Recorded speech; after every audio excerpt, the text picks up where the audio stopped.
Hi there, and welcome to this week's 1080s Career Insights.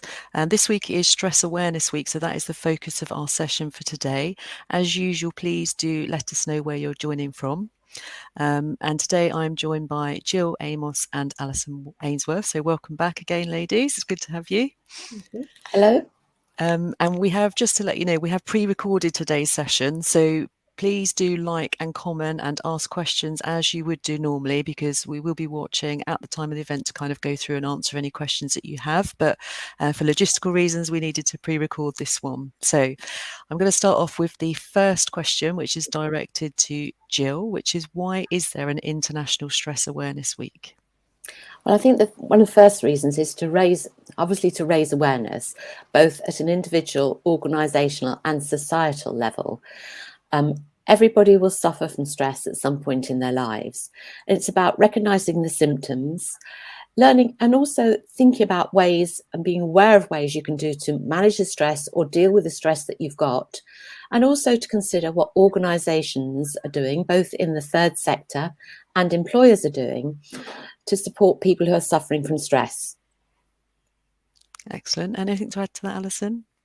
Yeah, I think with any kind of raising awareness of mental health issues, it is also about reducing the stigma and normalising to a certain extent that these things can happen to anyone over a whole range of individuals, not just in the context of career transition as we also refer to, but it's thinking about some of the practical solutions, as Gill has said, but also as a result of the pandemic, the isolation of working at home, and also now the hybrid ways of working.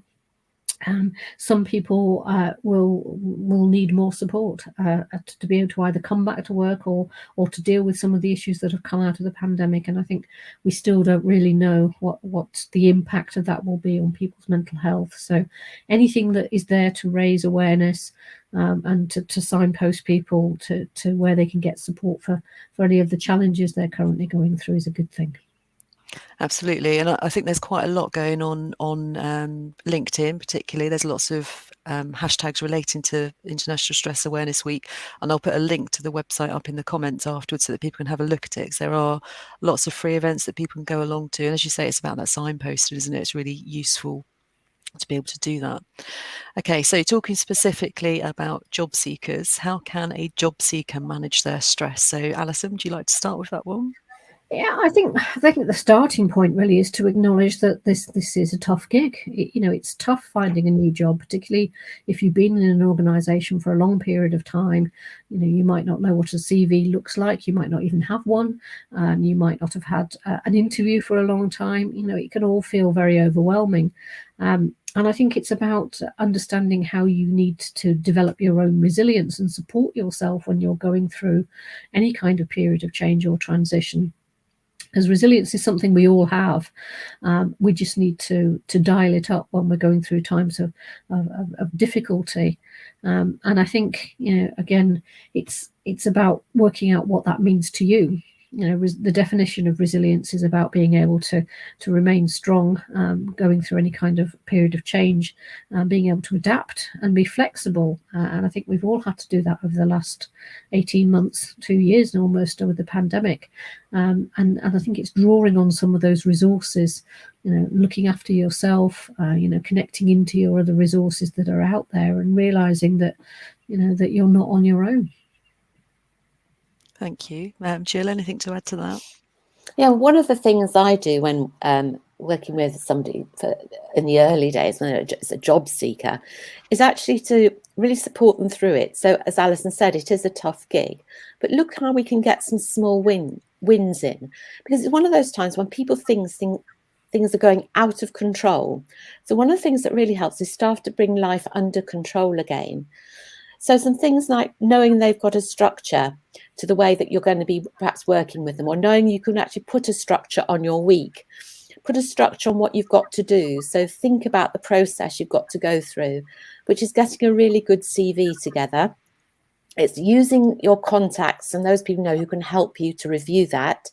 It's also to think about how you can manage your week. So you've got plans when you're going to do job search, amounts of time for that, and time when you're going to have what I call restoration time. All these are small wins about bringing life back under control and really helping you feel a bit more normal again, and manage the stress levels. Because if we allow the stress levels to rise too much, that's when we get into panic, and that's when we get the brain fog. And that's not going to help anybody at all, least of all an individual who's looking for a job. So it's actually thinking about what can I manage, what can I control, and then letting the rest happen around it.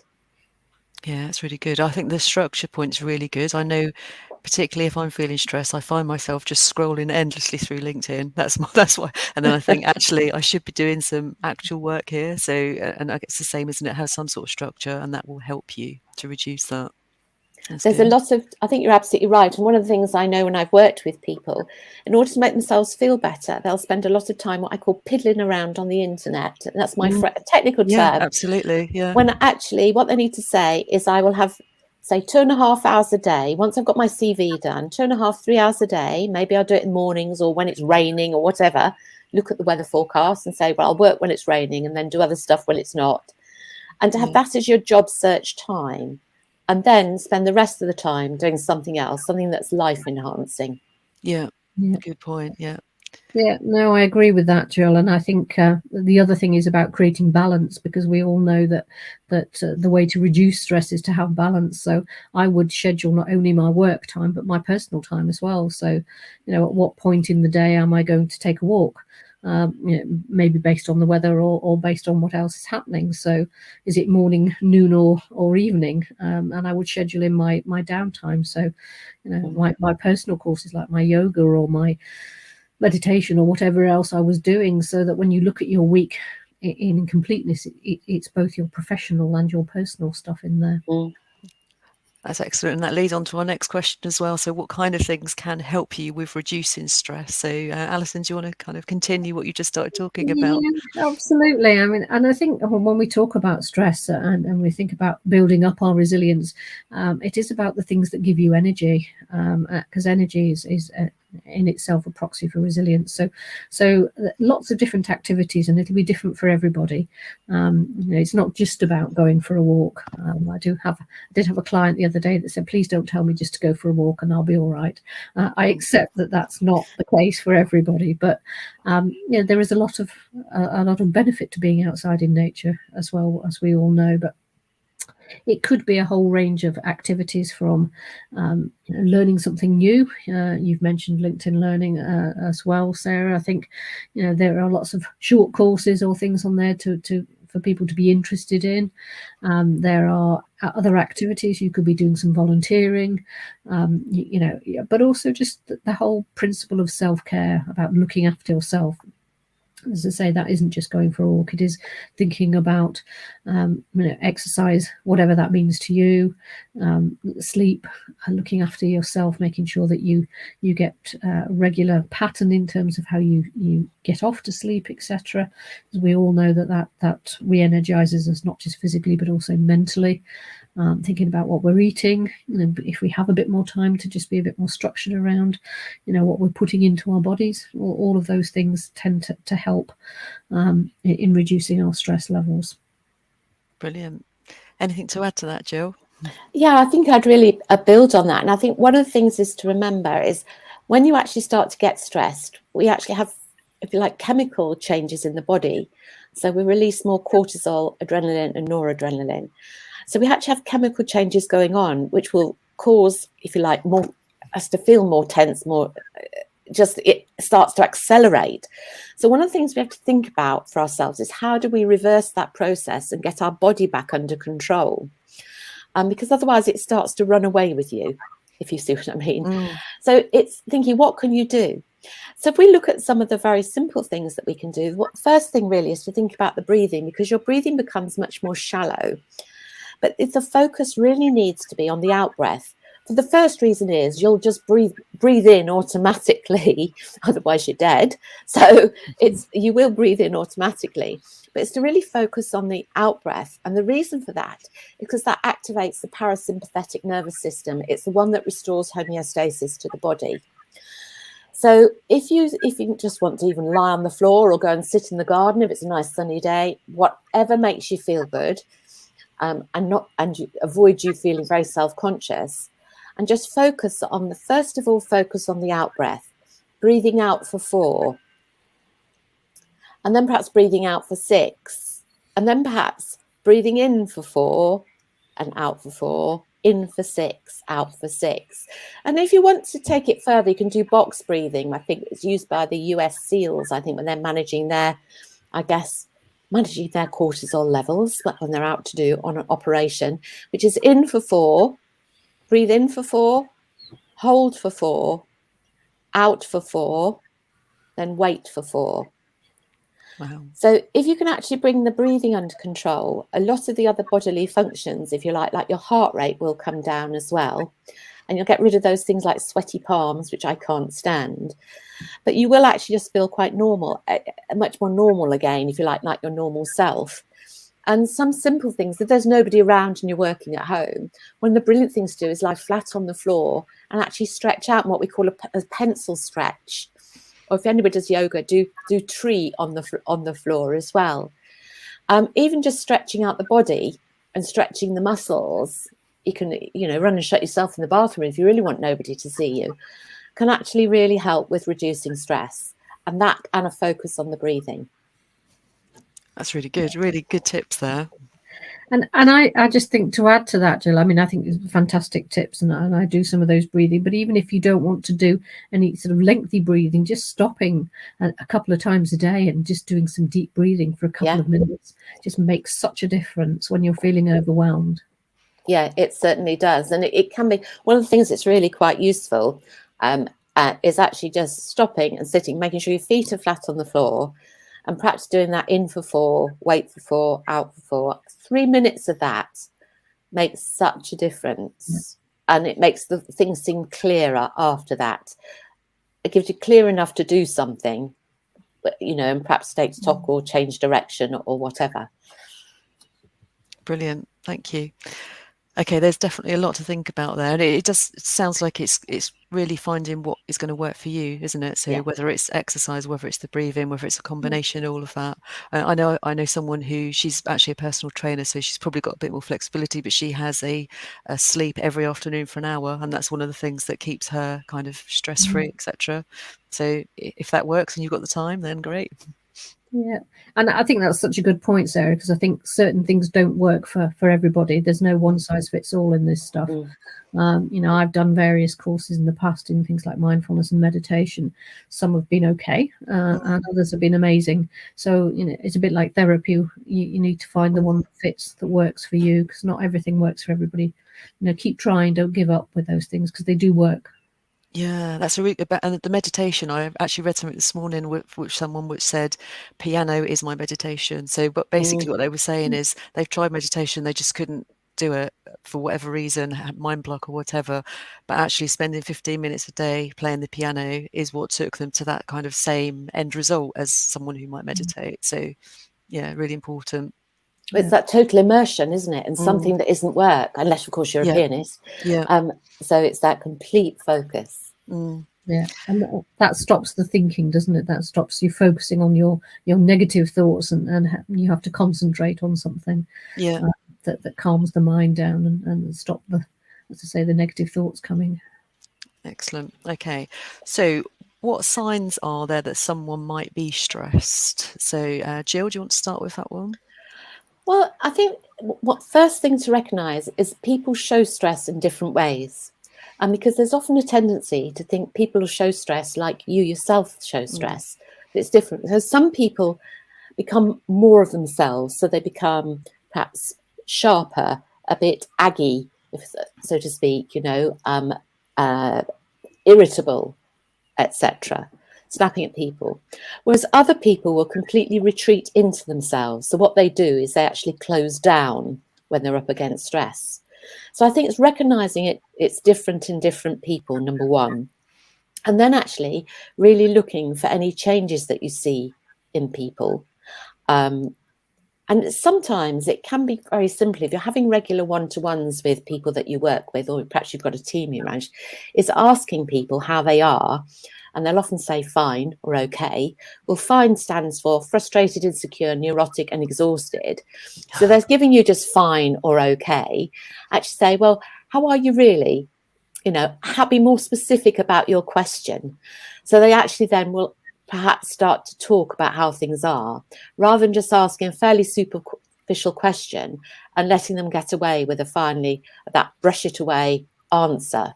Of course, they might actually genuinely be okay, but at least you've given them that chance to talk about it then as well. That's great. I've never heard that definition of fine before. That's really good. Very good. Alyson, anything to add? Yeah, I think the key thing is avoid making judgments to start with, really, because as Gill says, sometimes people might just be affected. Their mood might be affected by something that's happened. They might just have had a good night's sleep or something like that. That it isn't necessarily stress. I think stress can be sometimes an overused word, and if people say I'm stressed, I would often say to somebody, well, what do you mean by that? Because are you really stressed, or is there actually something going on? But in the context of, as Gill said, often the behaviour is a symptom of what's going on. It's an indication that there is something emotionally going on. So people get angry and think, well, that's slightly out of character. And if you notice things in meetings, even if it's on a remote meeting, that somebody is overly vocal for some reason, or slightly more aggressive than you would imagine them to be normally, that could be an indication that there is something going on. Or as Jill said, as if somebody goes very quiet. I think the other thing is if they lack energy and they appear to be a bit tired or lackluster, that would be, for me, potentially an indication that somebody might be suffering from stress and potentially lack of sleep as a result of stress, and which would ask, beg the question, what's causing them to feel like that. So sudden behaviour changes, I think, as Jill said, is often an indication of stress. And again, used in the CBT model, when you think about the thoughts, the emotions, and the behaviours, so say it's thinking about what behaviours are coming out that possibly aren't a normal thing. Yeah. Okay. I think the other thing might be, I would say, is also watch out if you know their circumstances. Yeah. So just being aware. So if you're going through organisational transformation, and during the pandemic, there's somebody who lives completely on their own, or they may well, as happens to many people, still dealing with sick people in the family or other issues, then just be aware of the circumstances as well to make you more aware what that person might be going through. One of the big challenges has been, I think, during the pandemic, and when I've been running webinars about strategies for managing yourself through it, it's not just one person is suffering it, but we go right from the top to the bottom of the organisation. Everybody has been dealing with these issues, just in perhaps very different circumstances. So things you might have been experiencing yourself, challenges you might have been experiencing through this whole process, other people would be experiencing them, but they've been experiencing them differently because they're different situation and they're different people. So it's just allowing, I think, that time and space for that discussion, and so people know it's okay to talk about it. Yeah.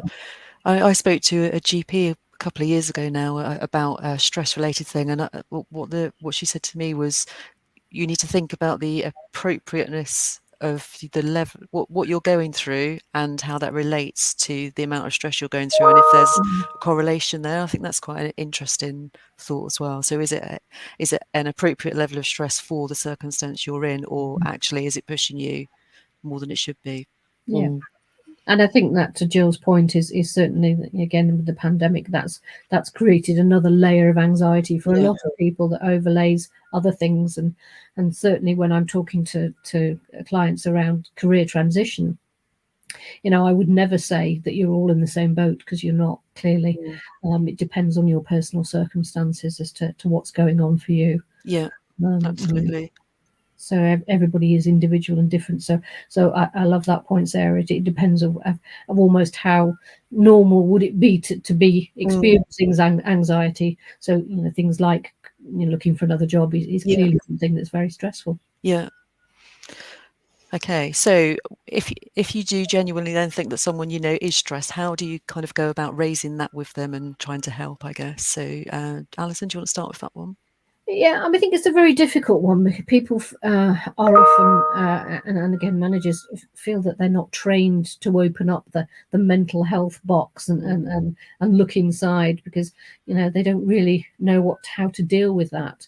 And nobody expects you to be an expert in mental health. It is very much more about listening and allowing somebody to disclose and potentially signposting. If you are really concerned about somebody, then signposting them to the appropriate resource to be able to support with that. But I would always start with a check-in, and I think Jill mentioned it earlier, particularly as we've said, if somebody's behavior is very different, or maybe their language is a bit negative, or they're lacking energy, I would start with I noticed during that meeting you were not yourself, or I noticed you were particularly aggressive. And again, if you come from that starting point of sort of compassion, really, and being compassionate towards somebody who is showing signs of stress, then I think it's quite a safe ground, to open up and say, this is what my experience, I noticed you did this in that meeting, are you okay?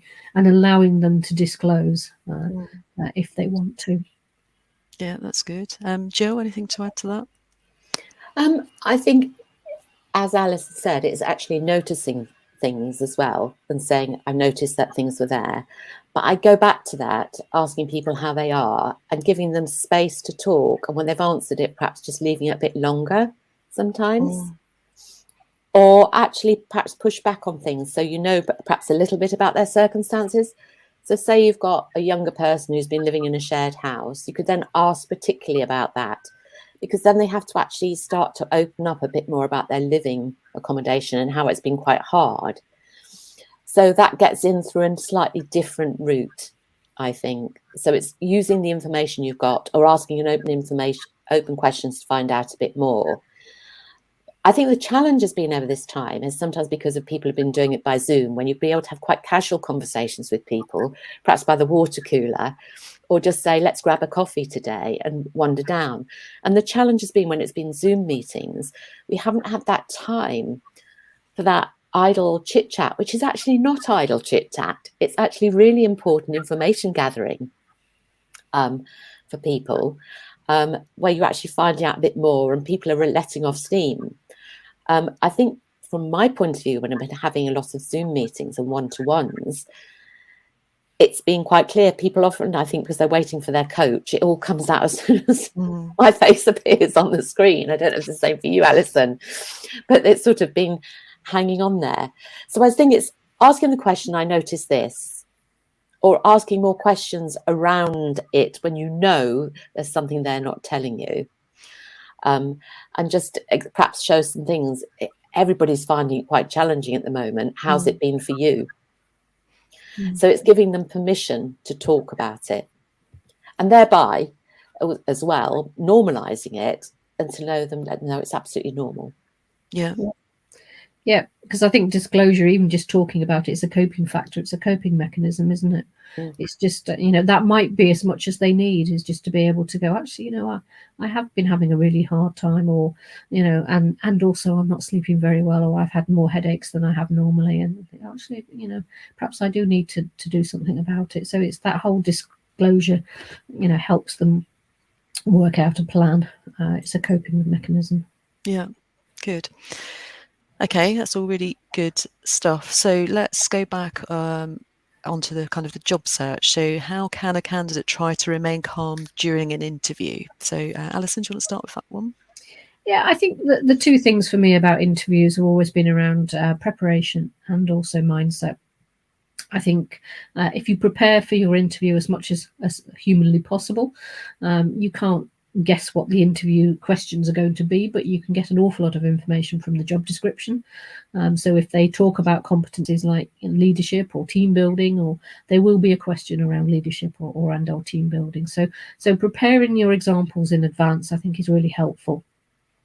And I would always say to my clients, take a list in with you of the competencies that you are, and all the stories you are going to talk about, the examples you're going to use when faced with those questions. Because if you do have that horrible brain freeze moment, at least you've got something you could glance at and think, oh yes, that was the example I was going to talk about. I can use that, so that you don't feel that panic.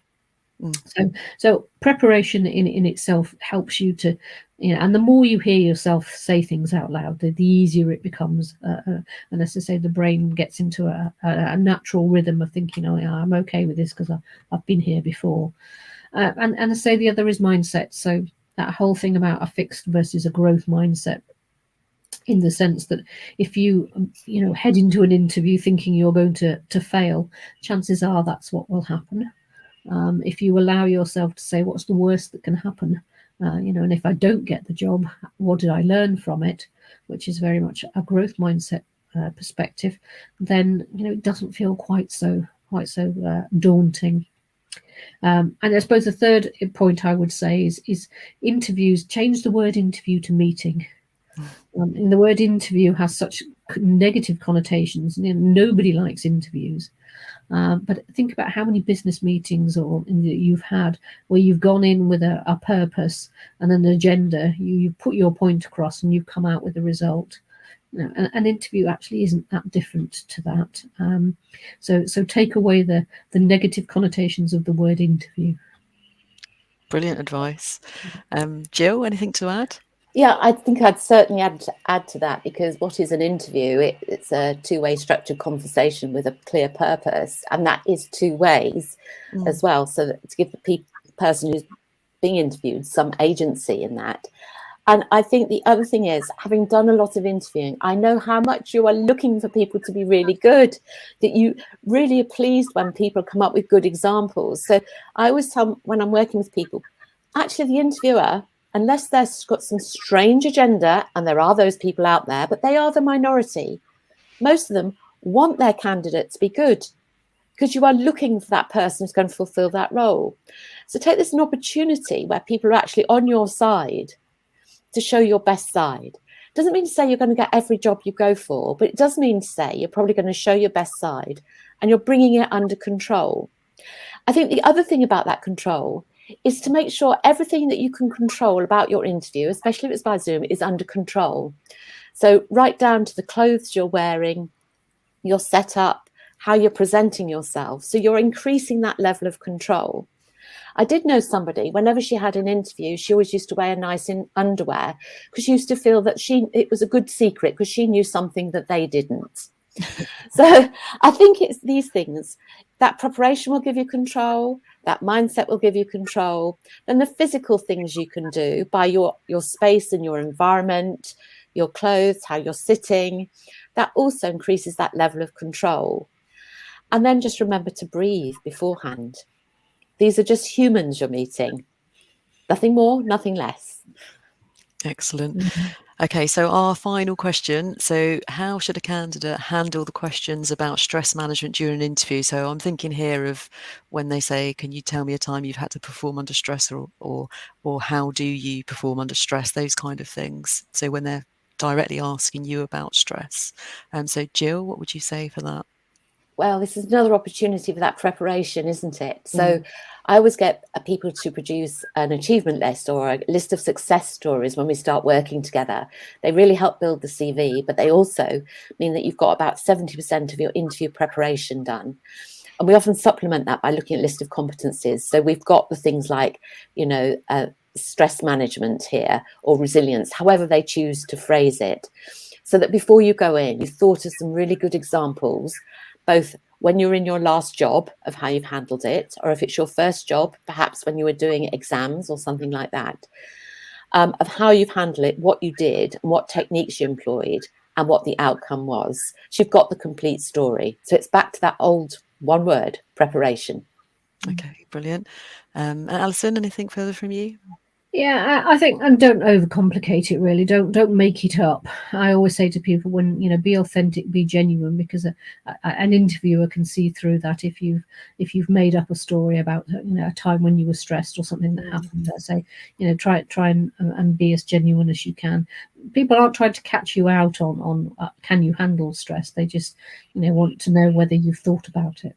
Yeah, and I suppose it depends on the job you're going for as well. So if it's maybe a slightly stressful trader type position when you've got to make fast decisions, actually you need to demonstrate that you can deal with that. So, and that old changing the word stress for pressure, that's a possibility as well, isn't it? Yeah. Okay, brilliant. Thank you. So thank you very much for all of those tips. It's been a really useful, interesting session. So as we are finishing now, we've got a top tip to leave with. So Alyson, would you like to go first? Yeah, I think going through any period of change is, as I already said, stressful. So I think my top tip is self-care. I've said it before, I'm sure on one of these sessions, self-care is a priority. It's not a luxury. Think about what that means to you in order to maintain your energy levels so that you perform at your best when you get to that all crucial interview. Brilliant, thank you. And Gill? Yeah, I absolutely agree with Alyson about the self-care, because you need to look after yourself. But also thinking about all the little things you can do to bring it under control when everything else raging around you feels out of control as well. Excellent, thank you. So as I said, this was a pre-recorded session, but please do ask any other questions you might have at the end of the session. We will add some links afterwards to some of the websites we've referred to. And next week, I will be joined by Liz Osland, one of our career coaches again, with guests Mario Fablo and Genevieve Mary, and we're going to be talking about volunteering and how that can help secure a new role. So that one we will be back to being a live event next Wednesday at 12. So thanks again, have a good week and see you soon. Bye.